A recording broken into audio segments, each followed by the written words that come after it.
말씀으로 시작하는 축복의 하루, 오늘은 9월 6일 토요일입니다. 오늘 해주신 하나님 말씀은 로마서 3장 1절부터 8절까지의 말씀 함께 합독하도록 하겠습니다.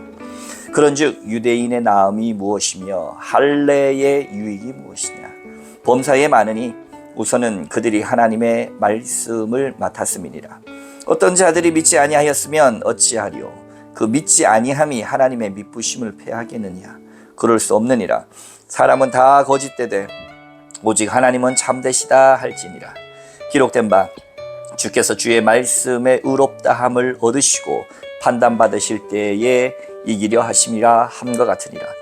그러나 우리 불의가 하나님의 의를 드러나게 하면 무슨 말 하리요. 내가 사람의 말하는 대로 말하노니 진노를 내리시는 하나님이 불의하시냐. 결코 그렇지 아니하니라. 만일 그리하면 하나님께서 어찌 세상을 심판하시리요. 그러나 나의 거짓말로 하나님의 참되심이 더 풍성하여 그의 영광이 되었다면 어찌 내가 죄인처럼 심판을 받으리요. 또는 그러면 선을 이루기 위하여 악을 행하자 하지 않겠느냐. 어떤 이들이 이렇게 비방하여 우리가 이런 말을 한다고 하니 그들은 정죄 받는 것이 마땅하니라. 아멘. 오늘도 하나님의 귀하신 말씀 앞에 서신 저와 여러분들 가운데 좋으신 우리 주님의 은총과 평화가 가득하시기를 주님의 이름으로 축복합니다.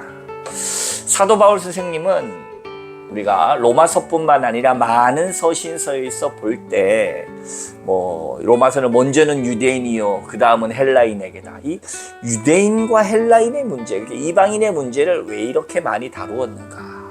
그것은 바로 그 초대교회에 있어서의 큰 하나의 문제, 갈등이 아주 컸기 때문입니다. 한 교회에 국한된 정도가 아니라 당시 초대교회 전역에 있어서 유대인이면서 예수 믿은 사람, 그리고 나가서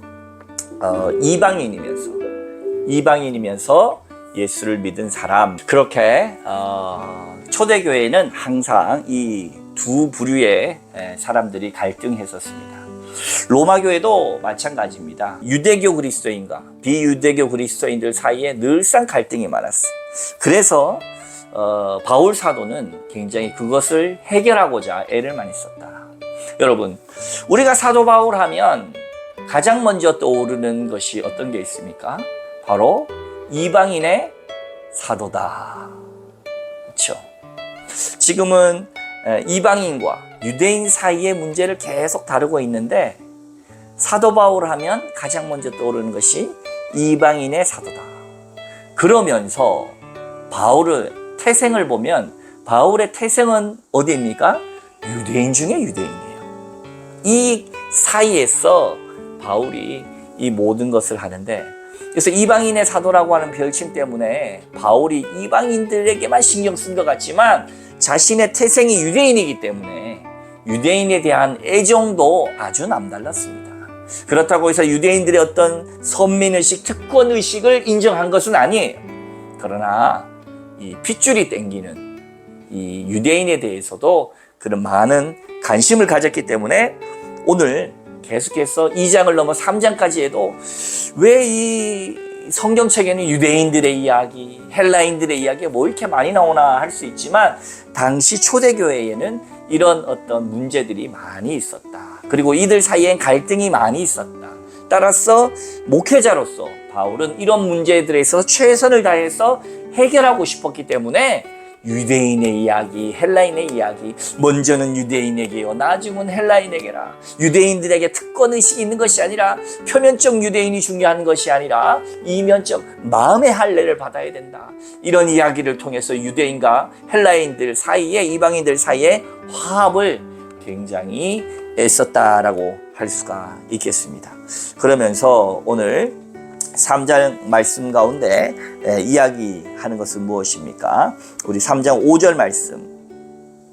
그러나 우리 불의가 하나님의 의를 드러나게 하면 무슨 말 하리요. 내가 사람의 말하는 대로 말하노니 진노를 내리시는 하나님이 불의하시냐. 유대인들이 나음이 할례에 있느냐.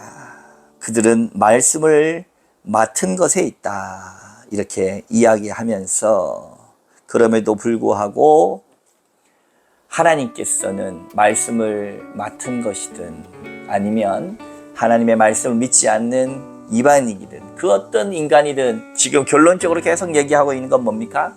죄인이다. 이것을 해결할 방법이 어디가 있는가? 이 인간 실존의 문제, 이 인간 한계의 문제, 유대인이든 비유대인이든 모두가 죄인이라서 사망의 굴레로 심판받을 수밖에 없는 5절 말씀 읽었듯이 하나님이 심판자라는 거예요. 하나님이 심판자다. 그러니 하나님께서 그렇게 심판하시는 것이 불의하신 거냐? 그럴 수 없다 라고 하는 건 뭡니까? 바로 그 누구도 다 죄인이다 라고 하는 것을 끊임없이 강조하면서 결국은 유대인이나 비유대인이나 살 길은 오직 예수 그리스도밖에 없다. 주 안에서 우리는 그렇기 때문에 어떻게 해야 된다? 하나 돼야 된다. 길은 오직 하나이기 때문에 서로가 잘났다고 다툴 일이 없다라고 하는 것을 사도 바울 선생님은 강조하는 것입니다. 사랑하는 성도 여러분, 이것을 우리의 삶에 적용해보면 어떨까요?